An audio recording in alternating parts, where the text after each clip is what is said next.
Greetings, folks. Another fine Thursday edition of the show, and welcome back again to all you early morning risers, people who love to check out the prices of Magic cards, see what's happening in the world of cardboard. You know it. It's the morning show with Brody Alfonso, and if you like tracking the prices of Magic cards, you can do so on your own, or you could tune in here on the morning show when we talk about it. I've got some interesting card interactions to discuss with you folks here this morning. Choosing targets or choosing cards. How is that different than targeting? We're going to talk about it here on the show this morning. Got some interesting tech I want to share with you folks. I had to take to the streets to get a little bit of an explanation on some of the new cards that have come out in the way of spoilers. So stay tuned for that. It's going to be a little bit interesting. I learned something new yesterday. I like it. Watch out for the nozzles. They're thick and plentiful out there. Don't get sprayed with the nozzle this morning. If you're just jumping out of the shower, maybe you are getting yourself a pot of coffee started. And maybe you've got me on the back seat of the car hanging from the rear view mirror, sticking out of your back pocket. Maybe you're just bombing around the water cooler with some friends talking about the latest donut shop that you want to visit. Wherever you are, thanks for tuning in. And if you're hanging around the water cooler, you might ask yourself, why did the wizard die of thirst? Because he had a dry spell. That's right. All righty. Morning, Benson. Nice to see you here this morning. Thanks for your support. Interesting. Always nice to see you here on the morning show. We're just kind of getting cooking here this morning. I got myself a coffee, little brew in my Brody Alfonso cup, courtesy of Murray Cooper. So thanks again, Murray. The working man for the working man out there doing the best that he can to keep the world moving and grooving. Well, what should we do here this morning to start off? Well, I like to take a look at some funny cards over at Robo Rosewater just to see what we've got. But in part with that, we're going to talk about a double bottom. That's right. Big bottoms. We've got them. Talk about mud flaps. My collection's got them. Brody's got you covered here.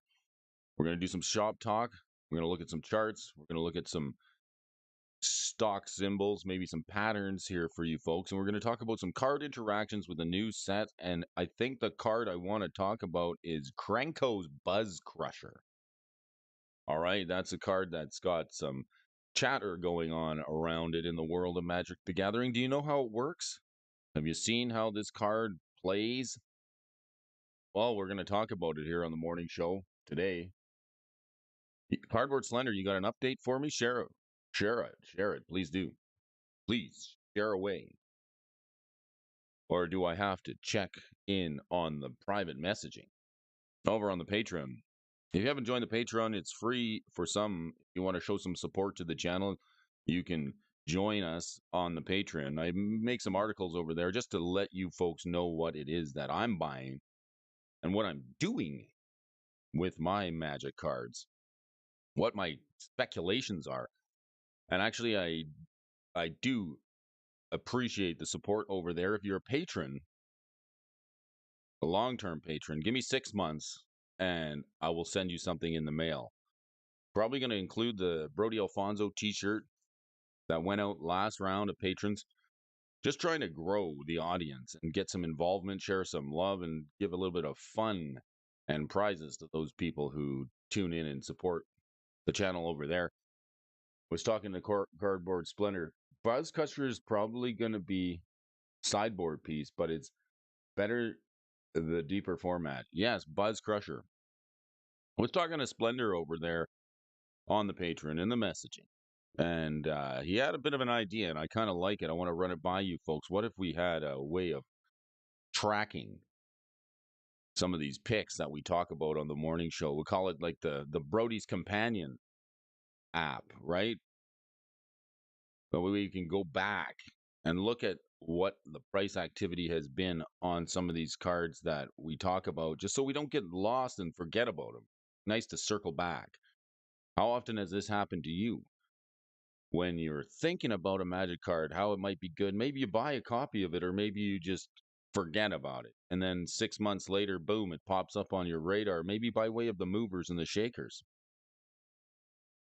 So we're going to try to come up with something. We'll put our heads together and see if we can come up with a spreadsheet of some kind to share some data. Apparently, the people who watch the money and watch these charts and watch this show want data. And I'm not talking about Data LaForge from Star Trek. We're talking about sales data. We're talking about market data, price data, the things that make sense to the people in the finance world, and the cost of Magic the Gathering. Tommy Siddons, nice to have you here. Buzz Crusher, crushing it here on the morning stream. Nice to have you with us. Very nice, very nice. Well, let's warm up here this morning. Let's get the old chops going. Let's take a look at head on over to Robo Rosewater for a minute. Take a look at some AI generated Magic cards and tell me what you think. Now, if you're just tuning in, I know that Tommy Siddons, I love it when you join me here in the morning. Thank you, Tommy. It's great to have you here. I love the comments. I always seem to learn something when the folks start commenting and putting suggestions and maybe corrections in the chat. So that's good. But today's going to be a good one because I got some combo interaction discussion to go along with the show here today, and it's courtesy of some of the friends over on Twitter Spaces. So I appreciate that. For the most part, you got to watch out. A little too much social media can be bad for the attitude. Twitter's a crazy place, but you definitely find some interesting Magic the Gathering content over there. So I'll be happy to bring that to you folks here a little later in the show. Okay, so let's go over the rules again. I'm looking at this one here. It's quite interesting, but I'll put it up on the screen here.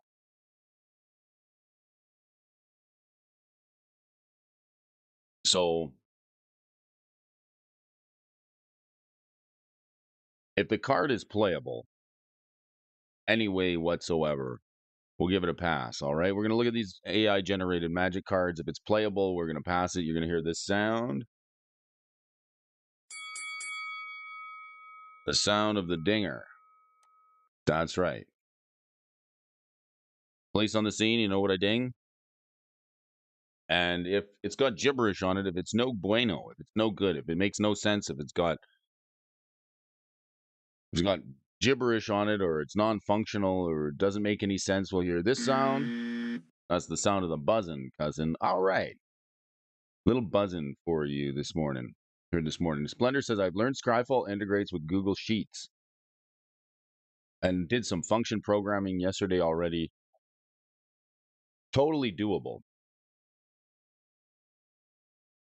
Siddons is in the finance world, and I still don't understand Jack. Well, maybe we can be confused together, right? I just been at this for so long, looking at the movers and the shakers and trying to make some connection with older Magic cards and see how some of the interactions work and how that affects the prices.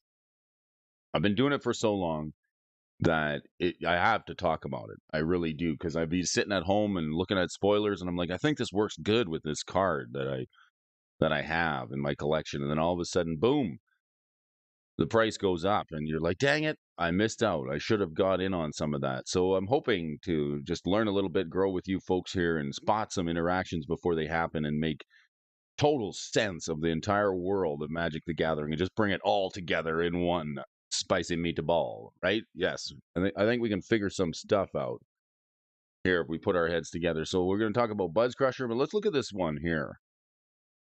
Wirewood's Eternal. All right, 2 red and 2 for this sucker. Sorcery.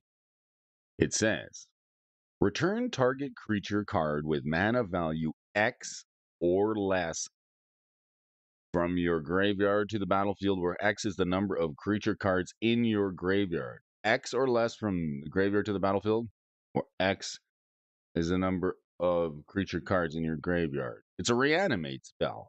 I don't see X in the casting cost, but maybe it just costs 4 to do it. It counts X in the graveyard, and then it says, boom. This is a card.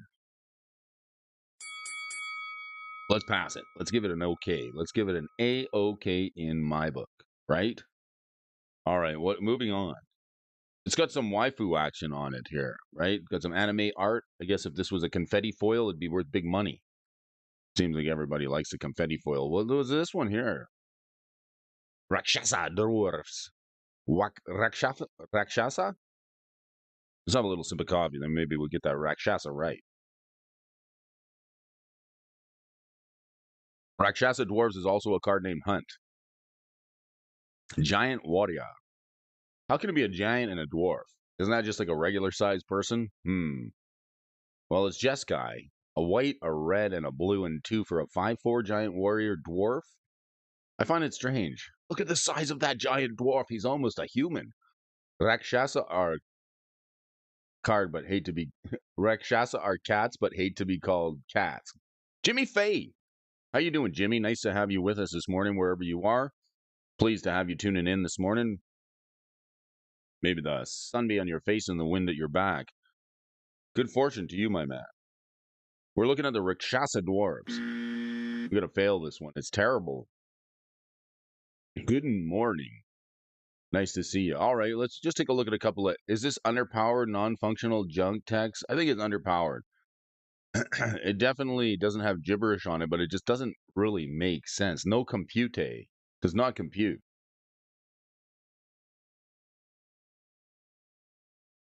All right, let's take a look at one more. Oh my God, it's a big old bear. Hey, what do you think of this one?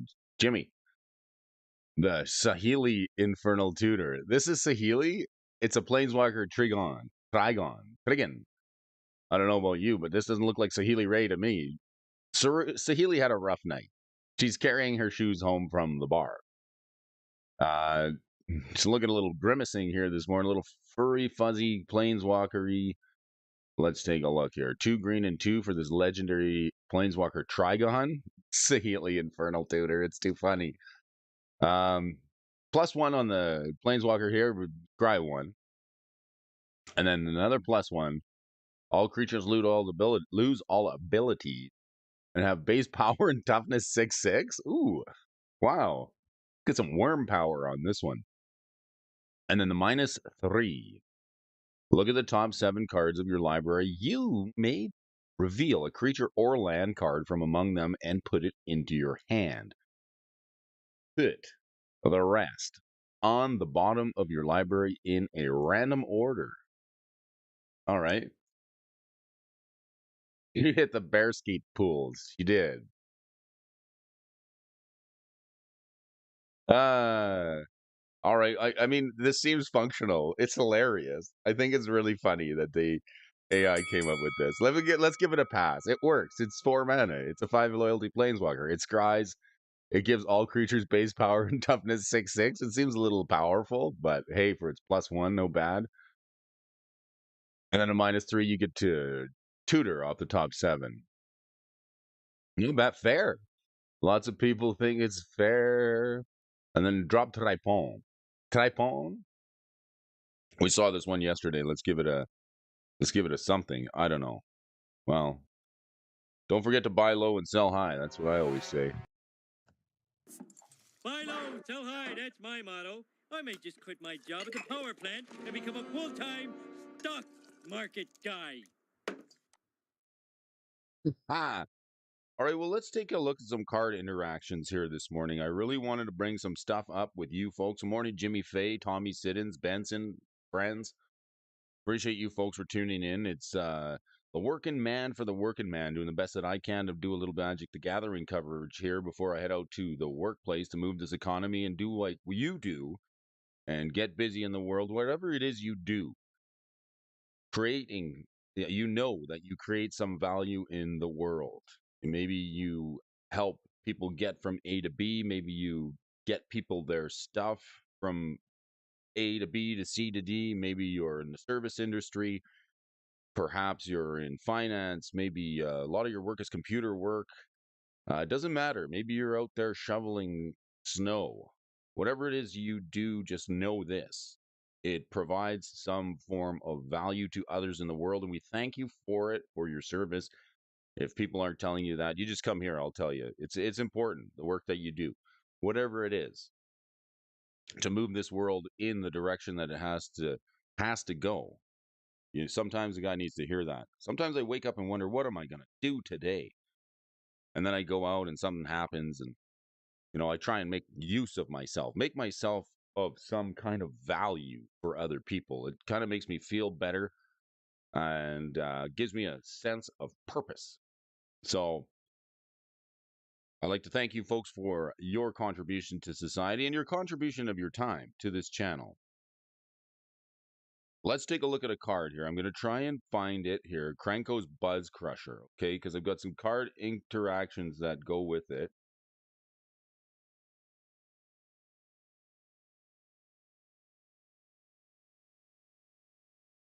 Maybe we just gonna head on over to the spoilers, right? Spoilers, card previews.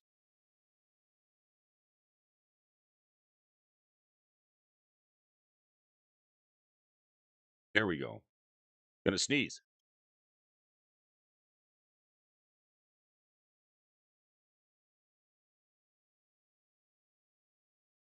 The season of sneezing. All right. Nice to have you with us, Michael Superbagger. Hey, good morning to all you folks in Boston. Thanks for tuning in. All right, so here's the card I want to discuss with you a little bit today because I had a little interesting nugget to talk about, and it kind of escalated on the Twitter feed to the point where I was learning so much about card interactions that I couldn't help but share it with you folks. And I got to give a shout out where shout out is due. That's going to come just a little bit later. But this is the card we're talking about, Kranko's Buzz Crusher in the spoilers.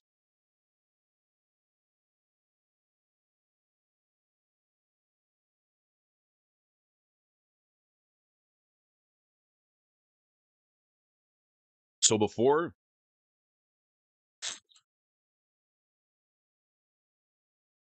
pain relief for physical discomfort, that's an important job.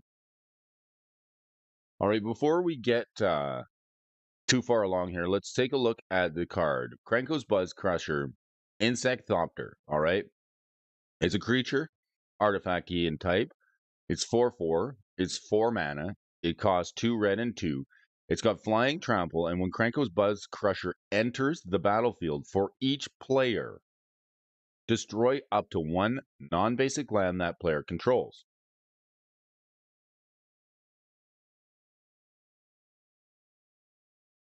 For each land destroyed this way, its controller may search their library for a basic land card, put it onto the battlefield, tap, then shuffle. All right, so what does this mean? Well, it seems pretty basic at face value, doesn't it? Right? All right. Let's take a look at the post over at Blog and Talk. Somebody asked Marcus of the Rosewaterius a question regarding the targeting of this card. So here's the question, and then we're going to get into the replies and in just a little bit to see what this means for this card and how it means with other cards in the game. Okay, so Mark, my Magic group just saw Kranko's Buzz Crusher, and there are some concerns.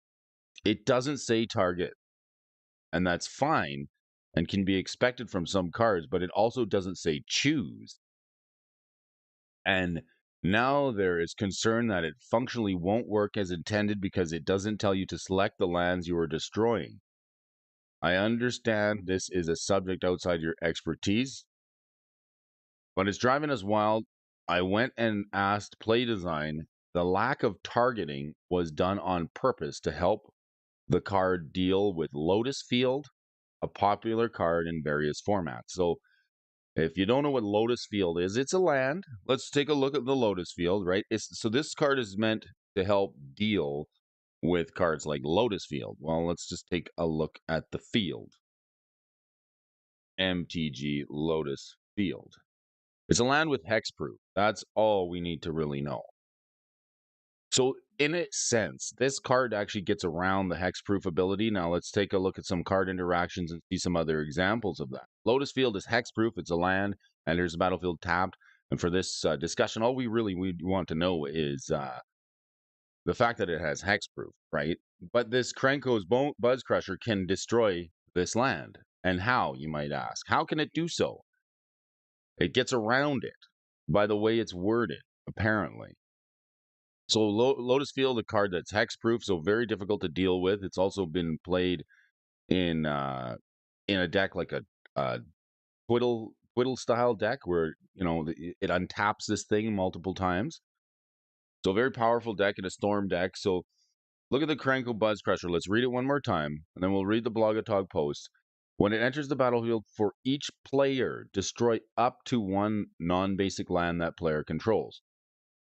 So apparently with this card, you can choose Lotus Field, and it doesn't consider it targeting. It considers it a choice, like your choice to join us here on the morning show for some discussion. Good morning, cardboard compadres.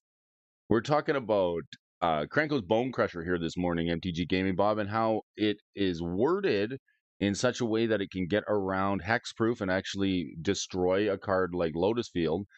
So when it enters the battlefield, destroy up to one non-basic land that enters the battlefield. For each player, destroy up to one non-basic land that player controls. For each land destroyed this way, its controller may search their library for a basic land.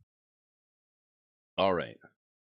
So how on earth does that work, right?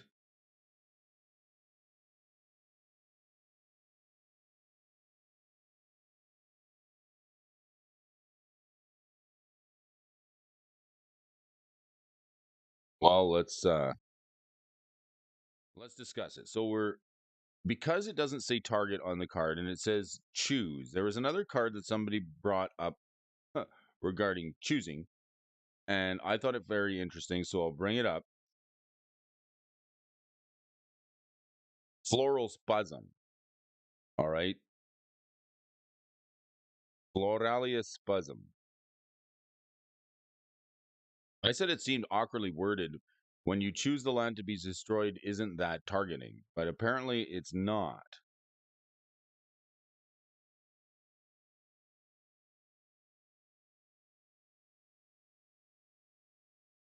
So thank you to Gustavo Lopez, who was able to explain this to me. It's much like Clone's ability.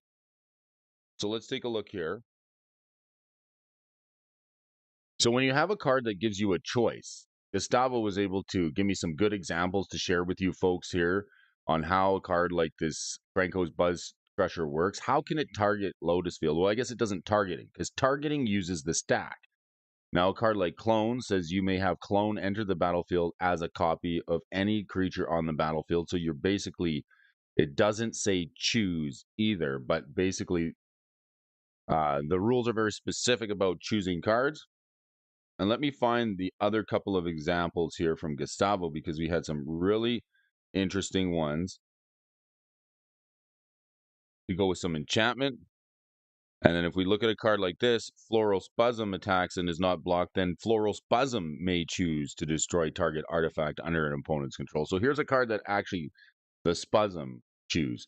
Who is doing the choosing? I would assume that that would be targeted. No, I would too. The Buzz Crusher, right? So that's what we're looking at here.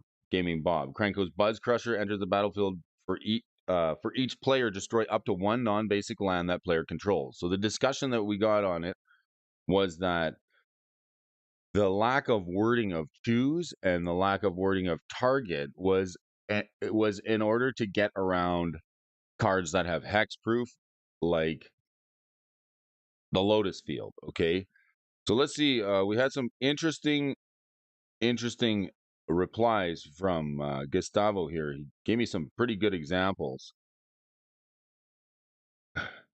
Let's take a look here. Let me just bring it up here for you folks.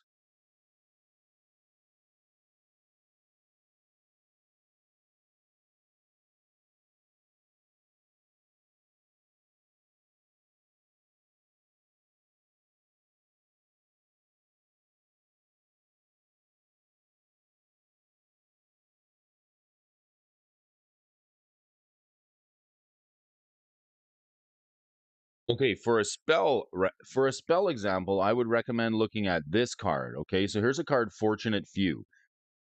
All right, speaking of targeting and choosing, choose a non-land permanent you don't control. Then each other player chooses a non-land permanent he or she doesn't control that hasn't been chosen this way. Destroy all other non-land permanents. So here's a choosing card that gets around hexproof. So you're choosing, you're not targeting. And then another interaction from Gustavo Lopez, and trying to explain this to me in my thick-witted mind. He said, "Thank you. If you want an example for auras and how they can actually target a creature with hexproof, I recommend using Rise to Glory to attach a dreadful apathy to a Dream Trawler, an interaction available during the Theros Beyond Death. I think this degree of confusion is due to a lack of forethought when the text on the cards were created are ultimately harmful to the game. This is why erratas are important in correcting future reprints." Well, according to this Blogatog post here, Play Design said that the lack of targeting for this card was done on purpose in order to deal with cards like Lotus Field, which is a popular card with hexproofs in the format. So let's take a look at the Dream Trawler, okay? So good example here from Gustavo Lopez, and you may see this come up. So targeting uses the stack. When you choose a target, it goes on the stack. Here's a card that has hexproof if you discard a card, okay? You've probably all seen this card. It draws lots of cards. Flying Lifelink 3/5. When you draw a card, Dream Trawler gets 1/0 until end of turn. Whenever it attacks, draw a card. And then discard a card. Dream Trawler gains hexproof until end of turn and tap it. Alrighty? So here's Rise to Glory. Choose one or both. Return target creature card from your graveyard to the battlefield, or return target aura card from your graveyard to the battlefield. So in this instance, because we're choosing an aura, if we choose Dreadful Apathy, which is an enchant creature, can't attack or block, if you can actually put this on the Dream Trawler even if it has hexproof. I guess it gets around it, which is an interesting explanation from Gustavo Lopez. So I appreciate the examples here.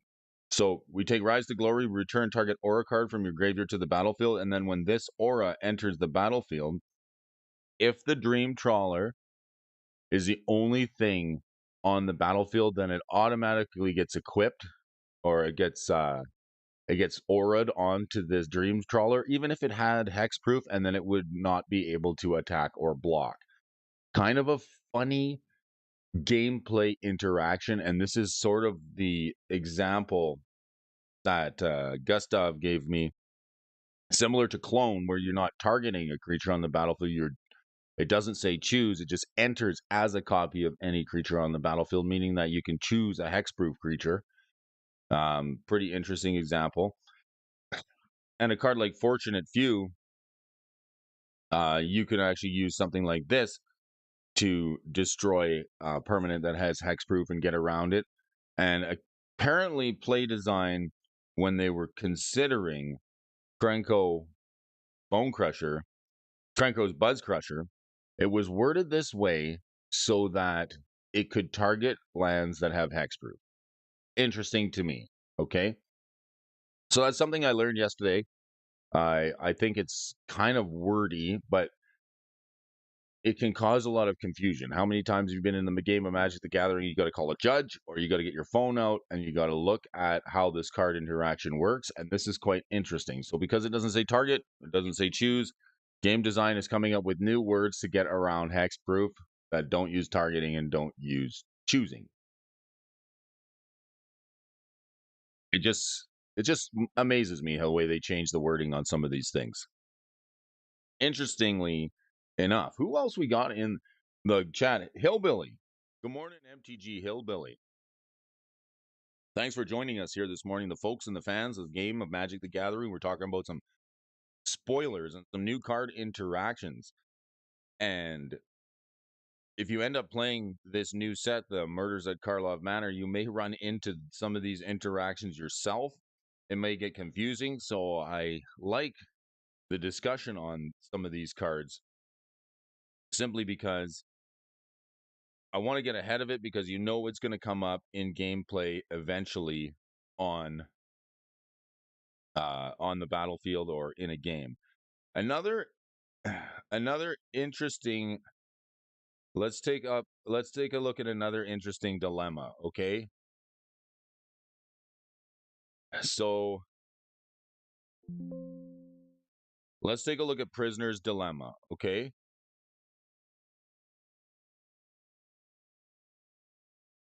What is this going to do for your play groups?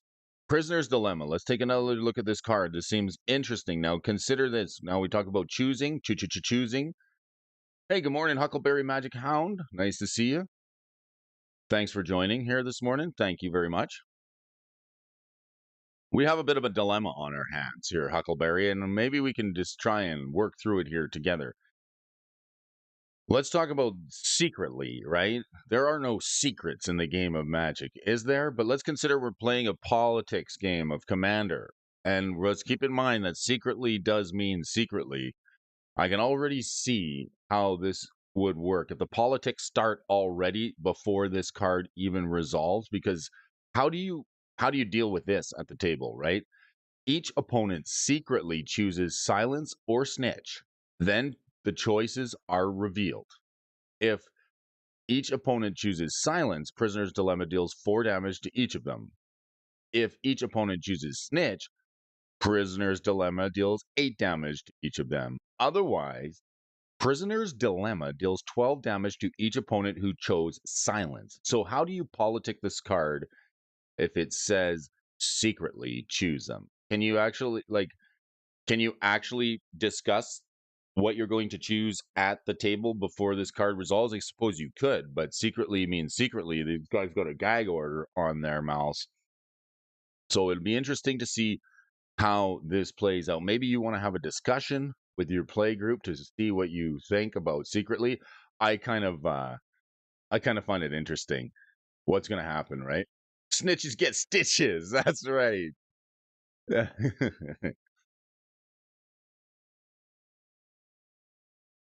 If you snitch and you there should be a penalty, right? I think that's very interesting. All right, let's move over to the stock test and see who's writing this morning. We took a look at a great article by Steve Heisler yesterday, and we've got another article to read for you folks by Corey Williams. Corey Williams back at the stock desk, giving us some friendly, fine fodder this morning to inject into our morning coffee break. Let's take a look wherever you are. Readers, thank you for tuning in. Today's Modern Times, a very special article. It's all about the shock. It's all about this shocking article from Ravnica Remasters, the newest batch of accessible Shocklands. Reprints that are financially ramifications and implications of a third round of normal reprints for our Shocklands. There's a lot to dig into. The prices of original Shocks retaining considerable value relative to reprints, and the conversion of reprint prices being the most interesting characteristics in the data. Among others, let's dig into the history and data and some economic theory too. If Mara wants to get around mechanics like hexproof, then why not just print those exceptions on the card rather than leaving it ambiguous? It's something I really dislike as well, because you think you know how the game works, and then all of a sudden there's this loophole that was created and tended with an intent, and it's not openly worded that way, right? So this is the thing, and then you find yourself into a game of Magic where someone's like got a gotcha on you because there's like some technicality because the card doesn't work the way you think it should. because of some ambiguous wording, it can really kind of screw up games. So which side of that do you want to be on? That's why I bring it up. It's good to take a look at these interactions or these wording on these cards. And if you see a card that's worded a little bit funny, take note of it and take some consideration, because you can either use that to your favor or you may fall victim to it if somebody's going to try and blow up your Lotus field and you're like, well, it's hexproof. And then all of a sudden you get a judge called over and some ambiguity ruins the game for you. So yeah, in this case, reading the card does not fully explain the card. All right, a brief history of Shocklands. From Corey Williams, we got Shocklands that had been storied in the past in the annuals of Magic the Gathering history, originally printed across the sets from Ravnica City of Guilds, Guild Pack, and Dissension. The Ravnica block from late 2005 through early 2006, these 10 lands found their way into Magic the Gathering's Godless Shrine, Breeding Pool, Blood Crypt, Sacred Foundry, Watery Grave, Overgrown Tomb, Steam Vents, Hollowed Fountain, Stomping Ground, and Temple Garden. I was really excited when these got printed again in the Return to Ravnica, because I didn't open any of these Shocklands and I was sort of getting back into Magic mode. I waited like 3 years to get my modern Shockland and open them because they were fairly cheap, or you could buy them for about $5. So the reprint, the last time this came around, this is a good thing for new players. It really is. If you're new to Magic and you want to play competitive formats, or even if you want to get out and play some tournaments or some Friday nights, a lot of the times it's Modern. Modern seems to be the format, the go-to format for tournaments and F&Ms. So Modern is very popular for competitive gameplay. And if you're new to Magic and you find the price a little bit prohibitive because Wizards has made these things somewhat scarce, a playset of Shockland is going to cost you, a couple $100. In some cases, for the more expensive one, this is a great way to get into Magic, crack some packs, and get some Shocklands at a reasonable price if you're opening them, or even buy singles and then get your staples for your mana base for your modern decks. All 10 of these lands represent the first time since the original dual lands, Alpha, Beta, and Limited revised, that non-basic lands possess 2 basic land types explicitly. There have since been others, but making them fetchable and more satisfactory for fixing the mana base. In every format they were legal in, not called Legacy or Vintage. The only drawback is you need to pay 2 life points, hence the shock and the shockingness of the shock land. For these lands to enter into play untapped, a small price to pay, especially as the game evolved to treat life as a resource as much as a target. Now, this is another reason why I'm heavily speculating on a card named Spelunking. I think that card is going to be really good, and they'll give you another card interaction to back that up. Because I see a card like Spelunking, and I see so much upside in the long term for the game, because it makes your lands enter the battlefield untapped, right? So that sort of fixes the life problem for the Shocklands. When you see that, you're like, well, that's great. My lands enter untapped. Now I don't have to pay 2 life. So, I mean, a little bit goes a long way. Paying a little bit of life seems to be what you need to do in Modern early on in the game in order to get your mana online. But later in the game, especially if you're playing against burn decks, 2 to 3 or 4 shocks can actually put you within death range of a bolt deck or a burn deck. So you got to be kind of careful when you pay the 2 life, depending on what kind of matchup you're playing. So needless to say, these lands were not just a flash in the pan and have persisted as format staples for all multicolored land bases in the game's most played constructed formats: Commander, Modern, Pioneer. As one might imagine, such high demand across many constructed formats has left these key game pieces, here we go with the game pieces, historically as some of the most expensive components needed for building any competitive deck, especially in Modern, Pioneer. And having said that, Wizards of the Coast has made many strides to provide regular emphasis on regular rather than premium reprintings. The unofficial Guilds of Ravnica block, unofficial in the sense that the block released structure no longer exists. And once more, this past month in Ravnica Remastered. All right, the big overreaching question is all of this simple. I have these reprints lower the prices of the average Shockland? And the answer is yes, but with some interesting caveats in the data. All right, and those caveats are the most interesting point of the discussion. There's two puzzles, so to speak, and for one would observe in the data that there are, the reprints definitely pulled down the average card price over time, but the spread between the original printings and their subsequent reprints are still huge for cards with large relative print runs, such as modern era Shocklands. Furthermore, reprints of any one single Shockland have seemingly converged in price across all Shocklands. These puzzles are interesting for two reasons. If original printings from 2005 and 2006 still hold strong relative value, then perhaps some financial benefits to being reaped by investing in original printings of this modern era, even in the light of reprints. Secondly, if each subsequent reprint cover converges in price, is there financial benefit on the margin that is speculating on new but still in demand reprints? The shocks are the perfect case study to address these puzzles. So let's turn to the data. All right, here's the data on Shocklands, thanks to Corey Williams. Corey, the economist, right? An economist, it feels like a 50 to 75% of what I do on the day to day is to visualize, analyze, and model data. Visualizing data, in particular, epitomize the saying that a picture tells 1,000 words. Looking at the four major waves of Shockland printings, we can see some very interesting dynamics at play. Base prices that are based on MTG stocks average. Okay, so Steam vents being the top of the pile, that's the Is It land, so the red blue. Okay, so this is prices. So the Steam vents average prices. This is for January 17th, 2024. So let's look at the data here. Let's just shrink this down so we get them all on one page. The Steam vents average price from 22 to 13 bucks. Overgrown Tune 15, Stomping Ground 15, at the high down to a low of $9. Blood Crypt and the Breeding Pool actually very expensive, 25 to 15.99. And this is showing, okay, so the Ravnica remastered are going to be the cheapest one, I guess.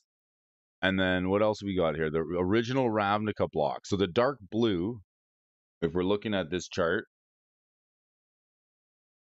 here, so the dark blue here, this is going to be any of the ones, the price here in the dark blue is the original Ravnica block. And then we've got the orange that shows the return to Ravnica block.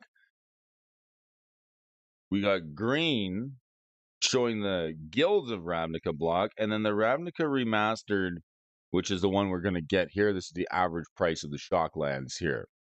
Back in 2000, I thought shock, pain, and fetch lands were chaff rares. Take damage from a land? What trash is this, right?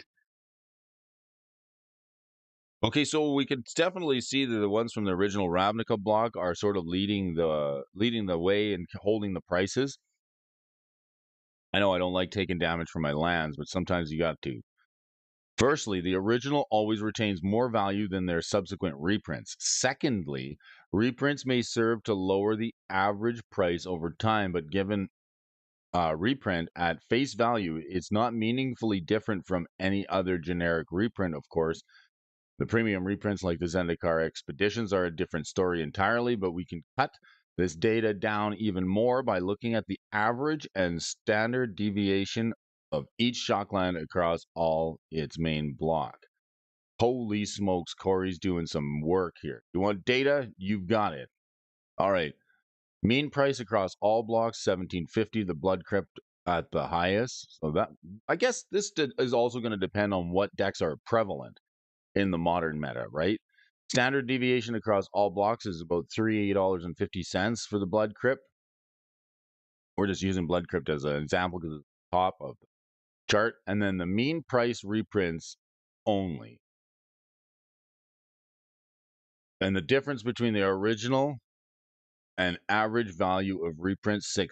So here's a good table that Corey's put together about the what this means, the mean price data across blocks, and the amount that varies. I find this quite interesting for folks who like data.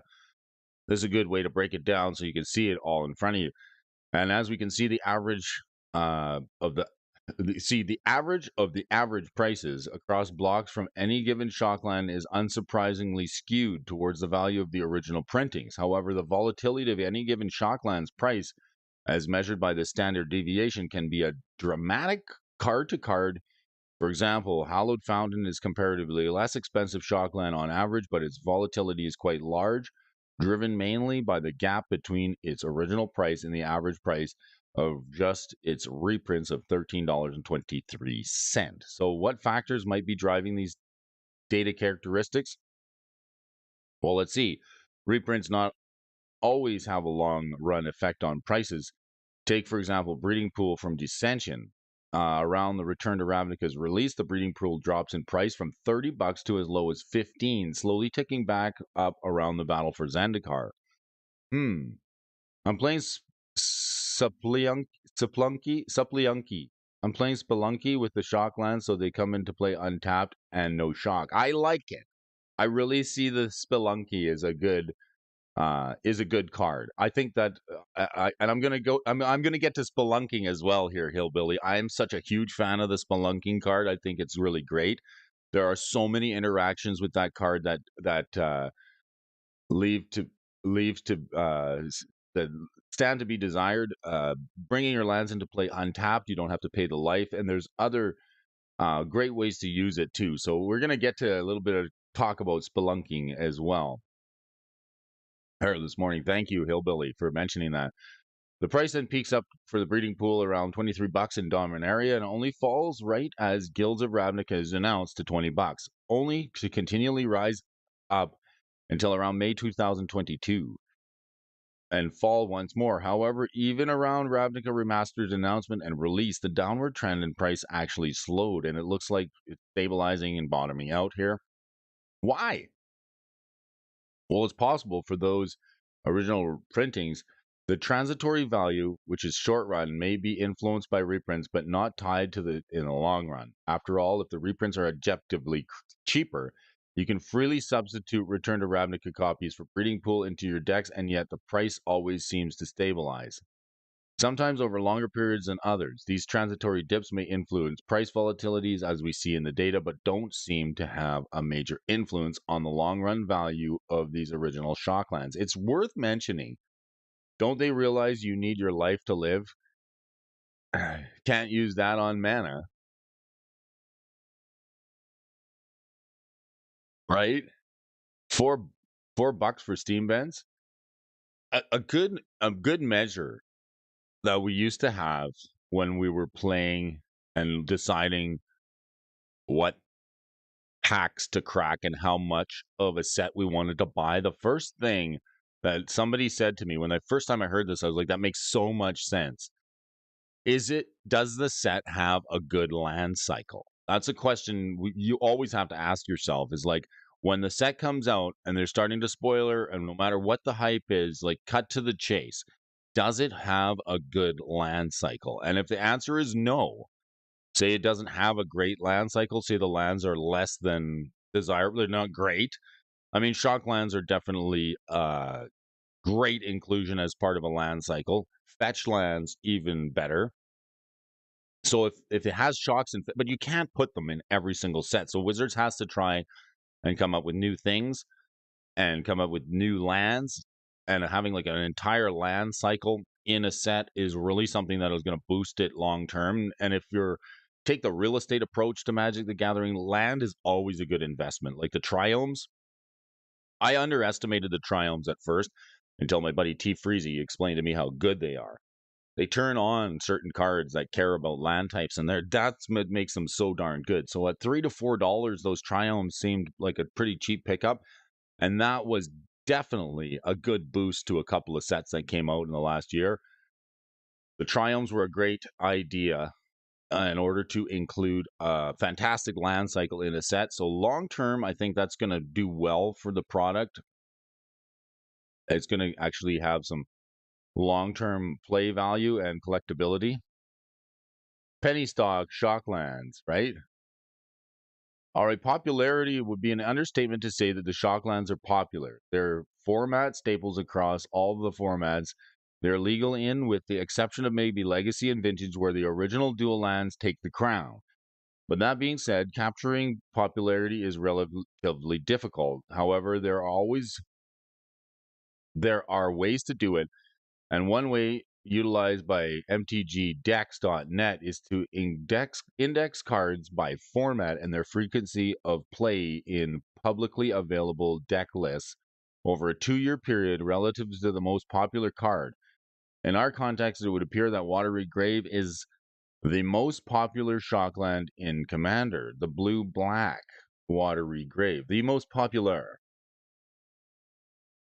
But based on the frequency of how often we see it included in decks, based on this popularity index of shocks in Commander, the most popular format we can calculate from correlations between shockland popularity across the board and the mean shockland price across all sets, across all reprints, and the spread between the original print and the average reprint price. These numbers are 0.18 and 0.08 and 0.4 respectively. Effectively, popularity is weak and positively correlated to the mean price of the shocklands themselves, but moderately and positively correlated to the premium between the originals and the reprints. So what does this mean? This is actually a sensible result and would make sense that if you play Commander and only need one copy of a given shockland for your deck, that you can perhaps afford to spend a little bit more above the lowest available price for that niche original printing. But if you play competitively in non-singleton formats, you're likely going to be buying the most affordable versions of the card available to complete your playsets. And given that the reprint runs on Guilds of Ravnica block and the remastered set are enormous by 2005 and 2012 standards, it's unsurprising that an already saturated market isn't moving a ton with a wave of new reprints unless supply creates its own demand. So, like I say, very good time for new players to start getting into their play sets with this new reprint. And we've got Say's Law. Let's discuss. I never heard of this, so this is new for me too. Say's Law is an older theory that that posits supply creates its own demand. Okay, Say's Law. This is like the milkshake theory, right? You ever see that movie, The Founder, with Michael Keaton? It's great. You know, he's a milkshake salesman, and he's trying to sell these multi-headed milkshakes. And most of the places that he goes to, they're like, no, we already have a milkshake machine. He's like, well, how many can it make? Like, you got to make like 5 at a time. They're like, no, we just do 1 at a time.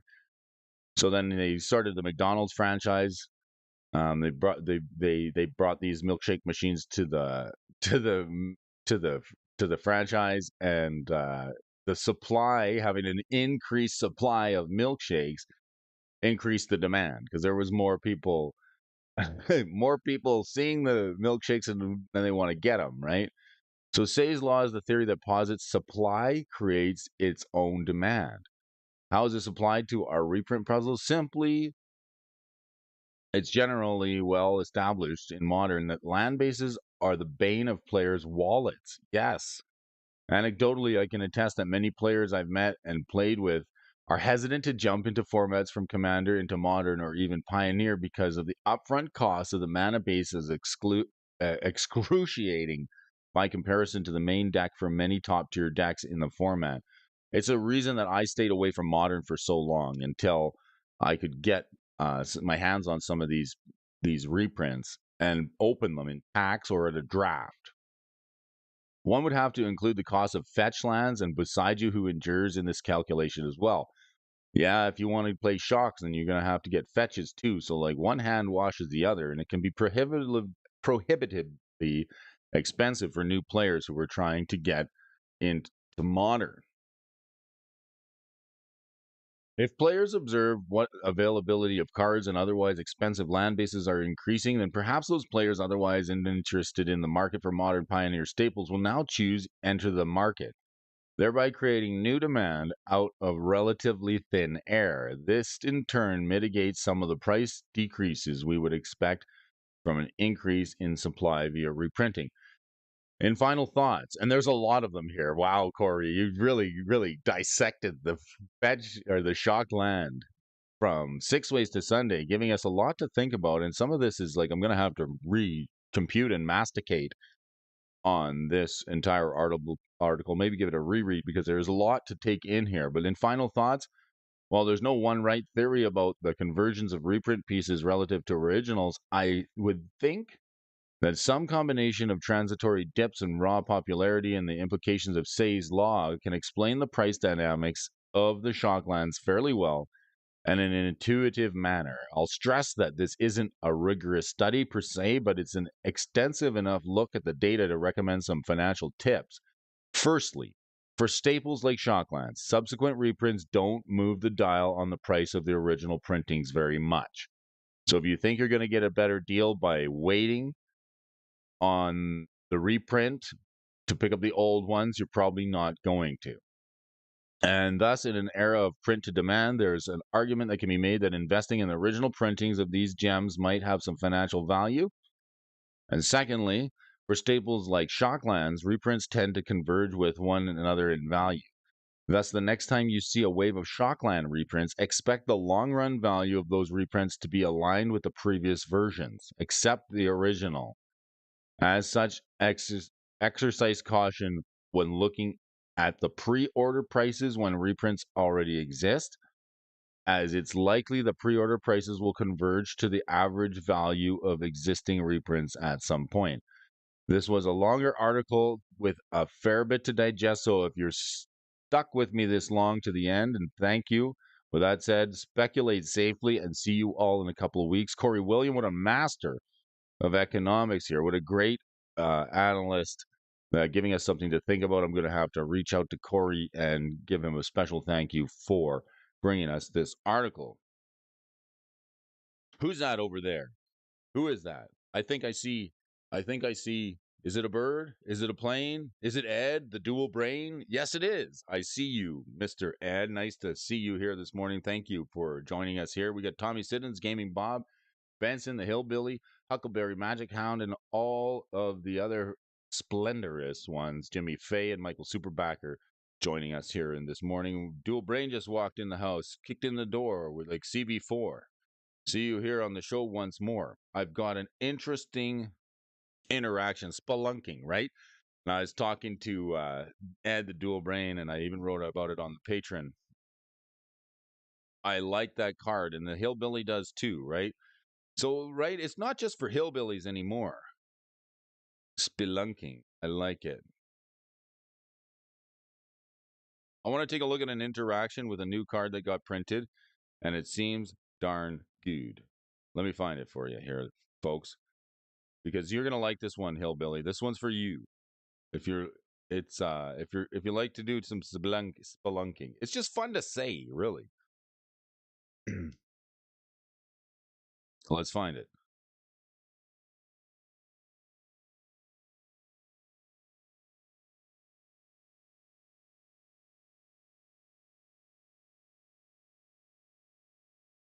Then we're going to get into the movers and some shakers here this morning. Take a look at this card, World Swords Rage.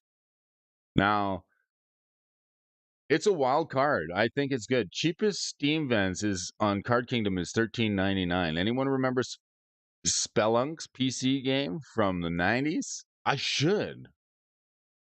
Spelunks. Look at this. Look at this card, Benson. Check this out. World Souls Rage. How about this with a card like Spelunking? There's another reason I'd like the Spelunking card. Not only does it fix your Shockland problem, it does all kinds of things. So the middle part of this card is not super relevant, but the top and bottom seems darn good to me. When Spelunking enters the battlefield, you draw a card. So it replaces itself. The 3 mana cost, we're going to see if that actually becomes too big of a downside to have it in a competitive deck. But we're already seeing this card as a jank brew and a build around in a few decks like that are land base oriented, very heavy land base. So when it enters the battlefield, you draw a card. That's never a bad thing. Kind of hard to do in some instances in lands. And then you get to put a land card from your hand onto the battlefield, which is great. So it's green and it's ramp. And then if it's a cave that went into the battlefield, this is why the support for the Echoing Deeps is pretty good. So the Echoing Deeps or any of the, I don't know what other caves are there in Magic other than the Echoing Deeps. There's got to be just a couple of them. Cracked green self-replacing enchantments be like, what? Right? Anyone remember Spelunks? Like, these are cracked. So let's take a look at this card. Just spoiled this the other day, right? World Soul's Rage. This is a Boros card, right? No, not a Boros card. This is a Gruul card, right? It's red and it's green. Gruul. This is grueling. Check this out. Green, red, and X. Okay. So like this is why I look at a card like Spelunky and I'm like, if there's more support behind this card in the next wave and in the next couple of sets, it's going to be really good. But it's cheap right now. There's a bunch of caves in Wilds of Eldraine. So World Soul's Rage deals X damage to any target. So it's a fireball, right? It's basically a better fireball. And then put up to X land cards from your hand and or graveyard onto the battlefield tapped. So it's graveyard recursion, it's fast play and ramp from your hand, and it's a fireball all in one. Yeah, well, that's what we're doing. This is the world we're living in. We're just getting like lands from the battlefield and from your hand back on top of from your hand to the graveyard back into the battlefield, and then we're doing some damage to the face. And with a Spelunky card, that's going to ensure that they come into play untapped. I like it. So more interactions from the new set with cards that are existing. I like it. You know what that means. All right. Prisoner's Dilemma, the card we discussed earlier about secretly choosing silence or snitch. How are you going to deal with this card in your play group when it says secretly and the politics start going around? Are you going to allow people to just discuss what they're going to choose? Or would you just let them politic as usual?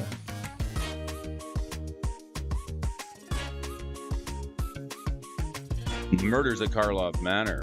Spoilers. Love the spoiler season. Let's take a look. These are your movers and the shakers here this morning. What's going on?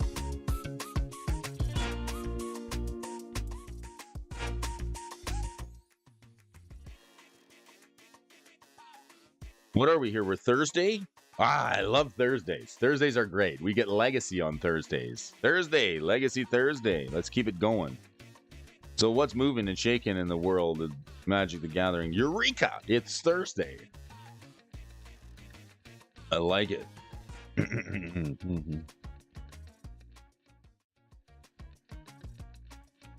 Let's get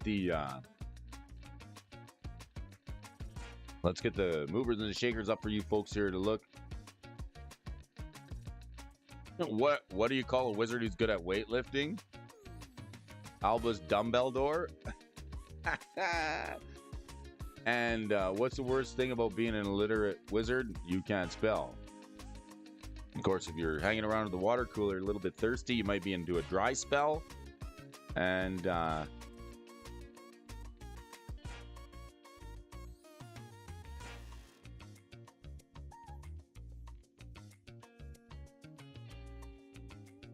how many wizards does it take to change a light bulb? 6. A Slytherin to break it, a Gryffindor to change it, 3 Hufflepuffs to hold the ladder, ensure it's safely done, and then the Gryffindor student, and 1 Ravenclaw to point it out that they just could have used magic in the first place. All right. Why did the Wizards company go bankrupt? Because he had to let his staff go. Let's take a look at your movers and the shakers here this morning. That's enough wizard puns for you folks here today. All right, why did the wizard show up to the battle empty-handed? Because his weapons were in a staff meeting. Let's take a look what's on the legacy palette for all you legacy players. Interesting. It's gonna be a snowball's chance in summer if a new set is actually going to move some cards in the legacy, but we've seen it before, right? We've seen it before. Yeah, you got to brush up on those dad jokes, Mister Dual Brain. I'm getting my fill, getting my practice in. So you're gonna need to get up with some of those dad jokes soon, right? All right, Eureka. Here's a card that's really, really quite interesting. I love the art on this card. It's so funny. It's got this little, and here's why I love the art on it. It's got this little worm guy, and he's got the E equals MC square there, right? Makes me laugh. But this wizard, and he's just so proud of what he just discovered, right? A card like this is very similar to Allurin, but it's just a little bit better. So another legacy card, Allurin. This will go in the Allurin deck. Nick Fit, I guess that's the name of the deck where people just put stuff onto the battlefield. So this is a pretty powerful card. Starting with you, each player may put a permanent card from their hand onto the battlefield. Repeat this process until nobody wants to put a card onto the battlefield. What? Legacy? I'm here. Millmaster loving the legacy, right? Here's a legacy card. It's from the Legend set, so it's an older one, and it's on the reserve list. So we won't be getting a reprint of Eureka. I've got an Italian copy of this one. It's kind of funny. Interestingly enough, this will put just about any permanent on the battlefield. It'll put your Emrakul on the battlefield. It's like the early show and tell, right? But it's balanced because each opponent gets to do it. Imagine this in a commander game where everybody just likes to take turns putting big stuff onto the battlefield. You definitely want to outvalue your opponents with this one. Let's take a look at the price on this thing. Kind of expensive. It's $400. So let's see here. It hasn't really. Wow. Wow. What were we here? This was $1,300. Oh my gosh. Let's just pull this chart back a little bit more. Okay, so here's a reserve list card that, well, quite frankly, it's been drifting west to east for quite some time. In and around 4 years. 3 to 4 years. Yeah, it was $1,500.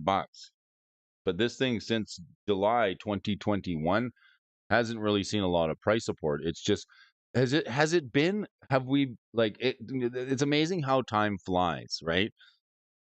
Have we been in a slump for that long?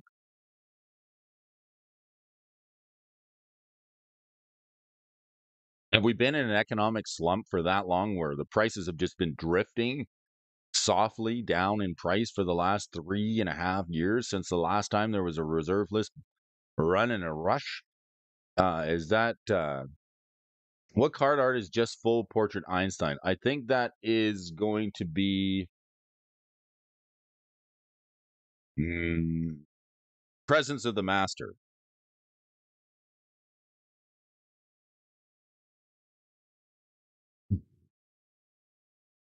Another full folio card. This is a neat card too.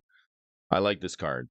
When Presence of the Master is in play, any new enchantments cast are countered. This is a good card, right? And it's another Phil Folio word. Yes, that's the card. I saw this one at a showcase. Thank you for bringing this up. Thank you, Millmaster. This is a great card. This makes me smile. Happy card, right? This is a great card. I love the art by Phil Folio, one of my favorite artists. And people are like, Brody, what's your favorite artist? Is like, I like Kaya Folio and Phil Folio. Kaya Folio was the first artist that I ever met.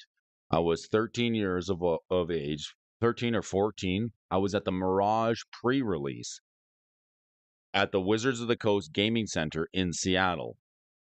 That's before Hasbro bought Wizards of the Coast. So if you want to know how long I've been into Magic, I attended the Mirage pre-release, and I really liked the Planeswalker point system because I could even look back and see any of my previous matches and how well I did and who I played against back. Well, it was getting on 20-something, 30 years ago, right? But Kaya Folio was one of the artists there. She was so kind. I didn't actually know which artists. I was more into the game. Of course, I love the art, but I couldn't pick out one artist from another. Or somebody said, "Oh, I like this artist." Well, what cards do they do? I wouldn't know a whole artist portfolio, so I had to ask my friend. I had to be like, "What should I bring?" He said, "Bring Spirit Link." So I got a couple of signed copies of Spirit Link. Always been a fan of her art and her husband's.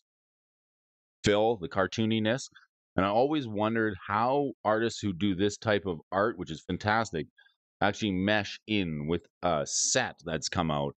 because some of this set, like you look at the art nowadays, a lot of it looks computer generated, like it's not pen on paper or painting on canvas. So this is definitely a interesting take to see how do they put those artists together to create a set with keeping the flavor of the set alive. So Eureka, $436. This thing was $1,000 at one point. It was $1,300. It just goes to show this is how long we've been in a slump and how nobody has money. Are you noticing this in this economy where you're like working 3 times as much for half the amount of money? Yeah, it's getting a little bit ridiculous, and it's about time that things started to change. The dollar is buying less and less because they're printing more and more of it, and the card prices go up. We're paying what, 200 and something dollars a box for a new set of Magic card when only a couple of years ago it was $80 to $90. Would be nice. It's only $8 on Card Kingdom, sold out.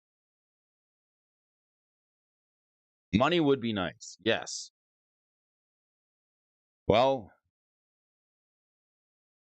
and then there's the things that money can buy, right? Sometimes, uh,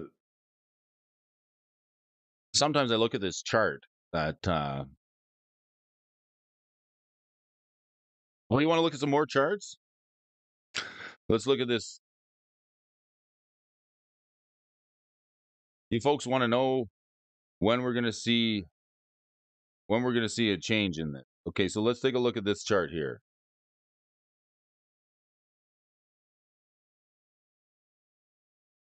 Here's what we're up against, folks. Periods when to make money. So this is like an example of like the things that money can buy, right? Cash is hard to come around, but if you buy the things that money can buy, this kind of gives us an idea of when we're going to see a turnaround. Don't worry. We got this. This is an interesting chart. It was illustrated in 1875, and it still holds true to this day. And I've been following this. This is the thing about getting old, right? What do they say? Old age and treachery will outdo youth and strength each and every time. This is kind of what we're up against here in this economy. So settle in.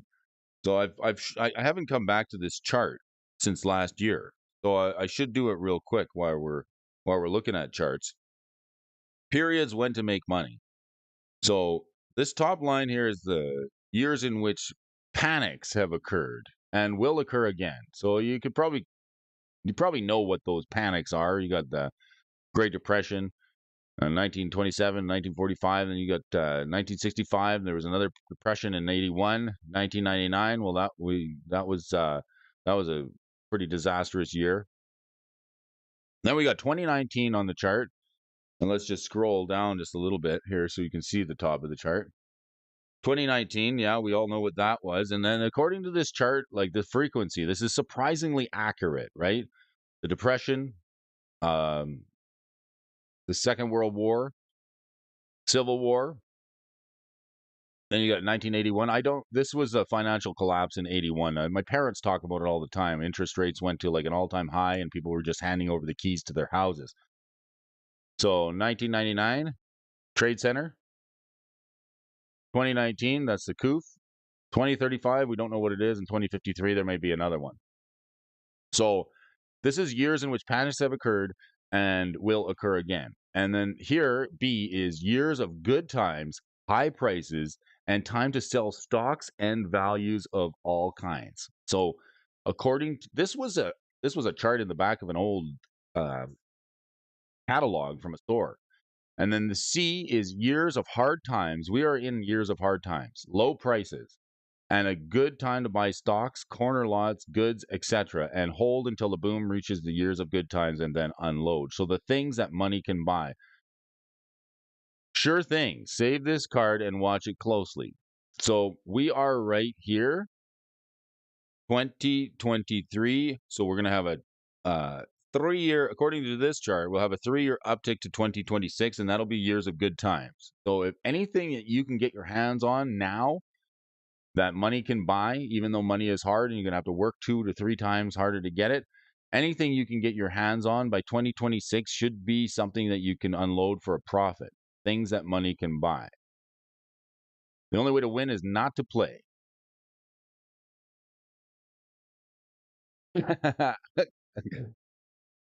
Old farts.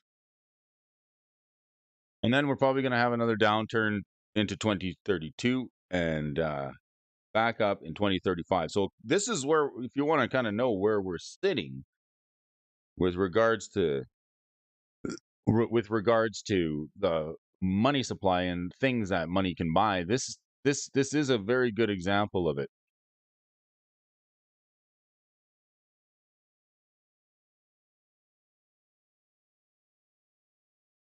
So that's probably a reason why we're seeing for the last 3 years downtick in some of these reserve list prices, because people haven't got the disposable income anymore. People are working extra hard, and buying magic cards, especially reserve list cards, is not something that's a priority. So that's why we're seeing there hasn't been a reserve list rush on buyouts. When people have a lot of money, then they take holidays, they buy big trucks, they put big mud flaps on there, they ramp up the horsepower to 700 or 800, 900, 1,000 horsepower unnecessarily. They burn all kinds of extra fuel and consume a lot of products that they don't need. Maybe take 6 vacations a year and buy a dozen of these reserve list legacy cards. And then all of a sudden, the powers that be, like they say, no, that's the regular folks have too much darn money. We need to tighten the purse strings up, and that's where we're seeing some of these prices soften, like City of Traders. Like as a whole market, the reserve list market and the legacy market, everything is sort of an attractive level right now. Maybe not this card. This one's seen a tick up in price. Of course, it's on the movers and the shakers, but City of Traders, I mean, it's not as high as it once was. Let's take a look at some charts here. Where are we at? 2018. You know, here's a bad beat story, and I like to share my bad beats with you folks, because you know what? It proves that I'm human and I make mistakes, and that you should always second guess anything people tell you, make your own decisions, and try to learn as much as you can about the tendies, right? At least one of the old men clearly had the corrupt system pitted against him. I'm going with that old man. The Tendy boys have been flushed out of the speculation finance hobbyists. There isn't as much instant movement. Sup, Hot Dice? Nice to see you. The free tendies, right? The period of free tendies. So here's a card that I bought. No, here's a card that I didn't buy. I bought Ancient Tomb instead of this card in 2017. I think they were about the same price. Now let's take a look back at the card. And this is like price memory, right? You ever do something really dumb and then you realize later that how dumb it was? Because I didn't like this card because, well, it was $50. Yeah, right around here, 2016, 2017, right around here. I could have spent $50 for the City of Traders or $50 for the foil Ancient Tombs. I went for the Ancient Tombs. Big mistake, because if you look at the trends on this chart now, just a short 2 years later, it went to $300. Then it drifted back down to the $100 bill mark. It hit the $400 or $500 mark, and then now it's sort of drifting down and softening to about the 300, and now it's finally taken a poke up to where it is at now. So has Ancient Tomb done that? No, not in a long shot. Ancient Tomb would have been a much better, or City of Traders would have been a much better pickup. Where are we? We want the foil. What do we do here? Box topper. Yeah, since then, Ancient Tomb's been reprinted so many times from the vault. Let's see here. How much is that one? $100.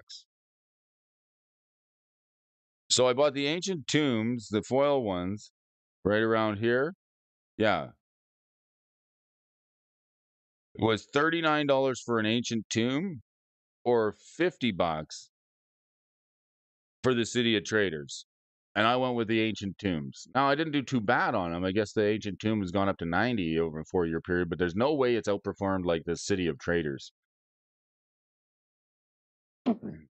A great card, decently positioned. It's played. Look at this legacy all over the place. This is a legacy vintage card. Jewel Shops. They call them a soul land because it's like the lands that tap for 2 mana. Crystal Vein is another one of these soul lands. Crystal Vein. Here's a card that taps for 2 mana. You got to sacrifice to do it, but I mean, like compare this to City of Traders, right? Let's look at City of Traders. Tap, sacrifice, Crystal Vein, add 2. So this is an uncommon worth $5 or $6. Now, City of Traders, if another land enters the battlefield, you got to sacrifice it anyway. So what's the difference, right? You can play Crystal Vein and it'll just stick around; it won't die. But if you play another land, if you're planning on playing another land, then the City of Traders seems like it's going to be gone anyway. So maybe you want to play, maybe you want to play this card instead for the $5 that it'll cost you, and you got to sacrifice it for 2 anyway. But that's what's going to happen with the city. Kylan Perdon, nice to see you. Morning all. Quick pop in. Thank you very much. And nice to see you here, Kylan. Kylan's Card Shack. Everybody say hi to Kylan. It's nice to have you with us this morning. We're talking shop. We're talking alternatives for the City of Traders. This may be a little cheaper alternative, the classic 6th edition. City of Traders, you got to sacrifice if another land comes into play. But this one here, you can sacrifice it for 2 colorless. So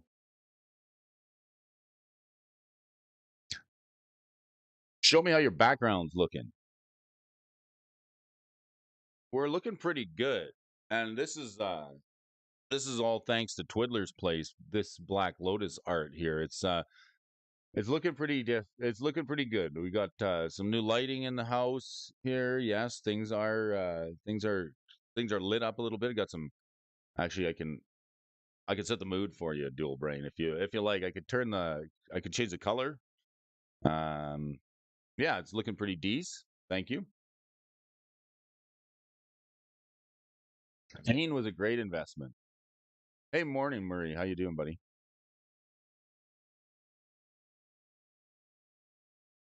Yeah, a little lesser known card here, Ed. This is the Crystal Vein. A little lesser known, very cheap. Maybe an alternative to the City of Traders. If you're playing it in such a way, we're going to follow it up with another land. thing with City of Traders is like you're playing this in like a red deck or like a Rogsai Grixis deck if you're playing Commander, or you're playing it in like mono red Painter, where all you want to do is make 4 mana on turn 1 or 3 mana on turn 1 and cast Blood Moon. Like you can cast turn 1 Blood Moon off of City of Traders and Spirit Guide, and you can do the same thing with Crystal Vein and Spirit Guide. So you could get a turn 1 Blood Moon with this. You can also make 4 mana if you get a Lotus Petal, and then you're looking to play some combo like your Painter Servant Grindstone combo. Like this is used in some of those very, very like all in high risk, high reward types decks that want to just make 3 to 4 mana on turn 1 and do something outlandishly amazing. Hopefully it doesn't get countered, and then go ahead and just win the game on the spot. A lot of legacy decks want to cast turn 1 Chalice on 1 and turn 1 Initiative and turn 2 Show and Tell, etc. That is thank you, Millmaster. Now that's a very good point. Turn 1, the Crystal Vein in the City of Traders gets you the turn 1 Chalice of the Void. It certainly does on 1. I like it. Old Man of the Sea, here is a card for me. This is kind of funny. I think it's hilarious. You got who made this one? Susan Van Camp. You got this old man. He's got him in the neck triangle here, whipping him with a stick. This Merid. Oh, it's a Djinn. It's been errated to be a Djinn. Interesting card for 3 mana. You get to choose not to untap this thing, and then you can gain control of target creature with power less than or equal to Old Man of the Sea's power for as long as the old man remains tapped, and that creature's power remains less than Old Man of the Sea. So if old man is old man strength, right? I like the availability to put. I like the availability to even put some art on the TV. Keep a fresh look to your streams if you're not using it to display info.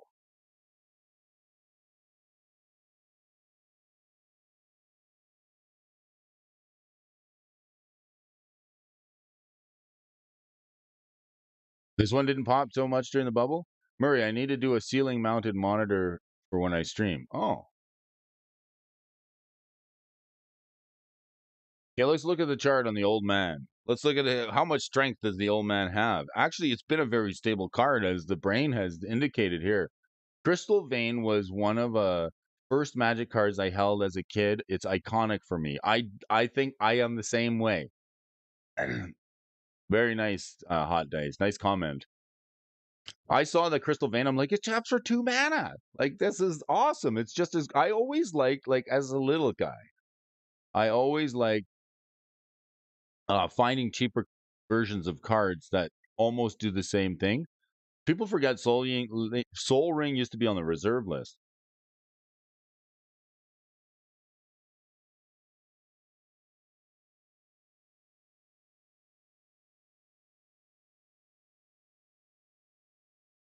So this thing has a bit of a plateau to it, right? As the old man. Old man took a tick up in price around Ixalan, original Ixalan, that is. What did he go from? 80, $100 to $200? Reserve list buyouts era. And then now it went up to about 600 in and around Strixhaven. And now it's sort of like flattened out, right? This is Arabian Nights. Is it a rare? I just got to check that real quick here. I think it is. It's got to be a rare off the Arabian Nights sheet. Yeah, any Arabian Nights rares or any Arabian Nights cards altogether. Don't do basalt. They changed it to only rares. Basalt monolith. That's a good one. That's a good card, right? Kira, the Great Glass Spinner. It's played in mono blue. You can get it from Card Kingdom for $230. What are you gonna see, hey? When are we going to see another push on the reserve list? Old Man of the Sea, Mox Diamond. Holy smokes, $650 for this Mox. You know what I like about this Mox? And I had a discussion with Dalton the other day.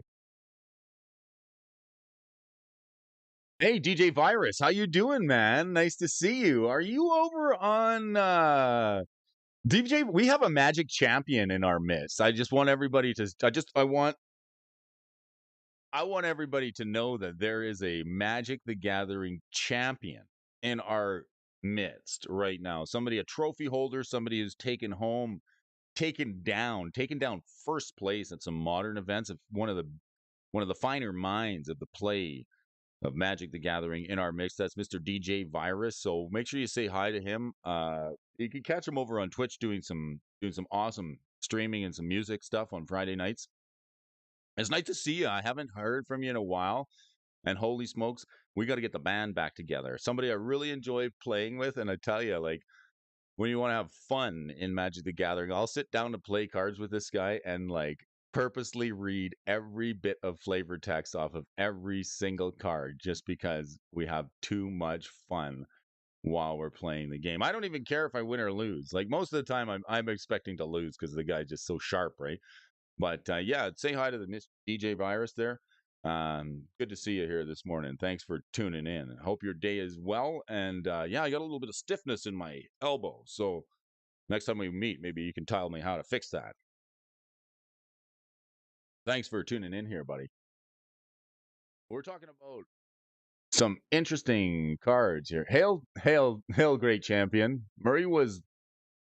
Murray, that was resolved in 2001 when they added premium treatments to the reserve list. It's a real concern when I think about buying reserve lists. I don't understand how Mox Diamond has a reprint but is on the reserve list. The secret layer version, right? So that's a very good point. Some people say, excuse me, gonna have a little sip of coffee. Some people say that the from the vault relics was a mistake because there's a few cards on that from the Vault set that got reprinted, and Mox Diamond is one of them. That's why another reason why people start to lose faith in Wizards and whether or not they're going to break the reserve list. From the Vault relics is a way to say, see, they did it before, they'll do it again. And again, with Magic 30, it's another thing where people go, well, they're going to reprint the reserve list, but in functional form. So, yes, another card that I'm very fond of is Memory Jar. Let's see how much the From the Vault relics is. $790. So the From the Vault foil version of the Mox Diamond is even more. And a card like Memory Jar, that was also reprinted. The From the Vault relics really kind of spooked a lot of people on the reserve list. Mox Diamond, I like the Mox Diamond just because it's not legendary like the Mox Opal is, and it taps for 1 mana of any color. That's why there's Judge foils of Yawgmoth's Will, Wheel of Fortune, and Survival of the Fittest. Many people don't remember that, but it was quite a big pushback on the foil reserve list stuff because it's a different treatment, right? There was a big pushback. People were getting angry. That was the final iteration. The Mox Diamond reprint caused an uproar from and made them amend the reserve list. So this is another very controversial card here. If there's a loophole, then the reserve list isn't real. It all feels scammy. Damn, yeah, well, he's working hard to create a loophole, right? Like functionally identical form, right? But then they went and said, well, if we make it a foil, it's not the same, right? It's a new version. They could even make better cards. Like excuse me. They could even make better cards. Like there's no reason saying they can't make like a Triome that enters the battlefield untapped and is just way better than any of the original dual land. They could make better cards. I don't know why they don't, but that's another way of dealing with just make better cards, Wizards. And that's like you got to remember like Visions and a few of those sets that came out where we got Lion's Eye Diamond and Mirage, where it was like, oh, it's like Black Lotus. It taps for 3 mana, but you got to discard your hand. There was no way to use it until 25, 30 years later. It became an option. How high can this thing go? Well, if you ask me, it's quite possible that this thing can go as high as the other Moxen, including the unlimited versions. This thing is going to break $1,000 at some point in time. It's definitely expensive. Picked up a playset from a buddy who was selling an entire collection. Picked up 3 in a playset a few years ago, 2019 or 2018. Very hard card to get. It seems to be climbing up in price. It's an artifact, and it gets better as time goes on.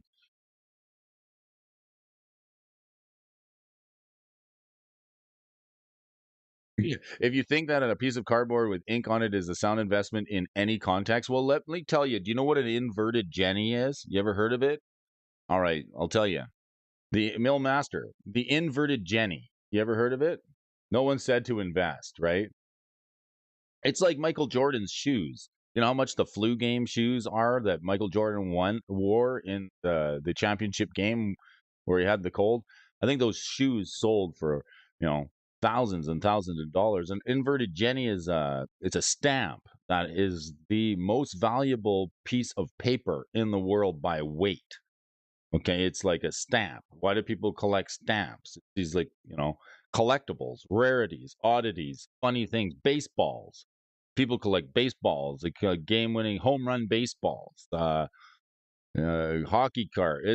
Why do these things hold value? It's just because people have a perceived value. Old art, wall art, 1.5 million for a Rembrandt or some paintings, right? It makes no sense. But it's the collectible. It's that you can't eat it, you can't feed yourself with it. Like, I mean, you could do if times got rough is you could warm yourself. Some guy has a whole sheet of the inverted Jenny. Really, the one that I am aware of is that there's the only one that I'm aware of is that somebody has like 4 of them in 4 of them stuck together. I didn't know there was anybody who had a sheet. I understood that there was 4 of them stuck together. So what gives any of it any price value, Millmaster? Even money. They print money like it's going out of style and they give it away to just about anyone. And why does it have any value whatsoever? Hard to say. Look at I got to run here pretty quick. Hey, Mr. DJ Long, nice to see you here this morning. Dollars are paper. I know, right? It's ink and paper. Ephemera has a hold on the human mind because the most powerful positive human emotion is nostalgia. Interesting. Cats and dogs are gone. The most powerful human positive emotion is nostalgia. I like it. Hit me up with more of that. I want to know. He got the sheet in odd circumstances. I think it was the reissue. They put in one sheet or something. Wow. Mistress Factory, the winter edition. This is the most expensive one right here, coming in on the movers and the shakers for Legacy here. Legacy is always a good time. And the blessing from Unlimited, $38, a 28% increase for this enchantment. You know, this used to be a playable card when I was growing up. Like putting a blessing on something was like, oh my God, this creature is going to get so big, right? Now let's take another look at some of the other versions of blessing and why I thought it was so interesting. Look at the beta. Target creature gains +1/+1 till end of turn. Target creature gains +1/+1 till end of turn. And then the revised, look at the revised version. Look what they did with the revised version of Blessing. Let's see what they did with the wording. All they did is put white mana +1/+1. And this is when Magic got insane because people are like, well, it doesn't say no end of turn anymore. This one's better than the other one because this just +1/+1 all the time.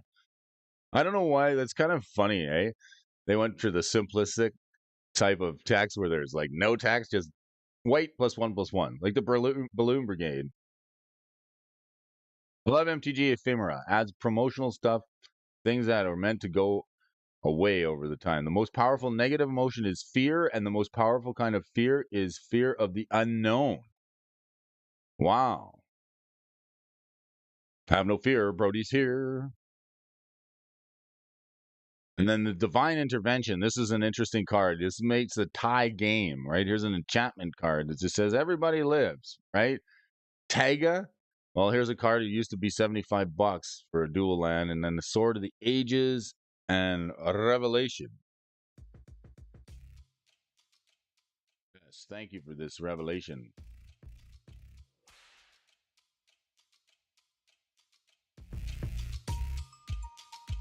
Well, boys, it's Thursday. I gotta hit the bricks here. It's just about that time. It's the working man for the working man doing the best I can to bring you folks some Magic the Gathering discussion in the morning. Hopefully you guys enjoyed it. I had a fun time doing some card tech and some interesting card interactions from the new sets and how they work. Apparently Hexproof, there's a way to get around it now. That Lotus Field is target. Oh, we got Crankless Buzz Crusher. And interesting, and a special shout out to my brother on the internet, brother from another mother, a guy who helped explain that to me really well. Gustav. Gustavo W. Lopez. Thanks for giving me some good examples to share with the folks here on the show this morning.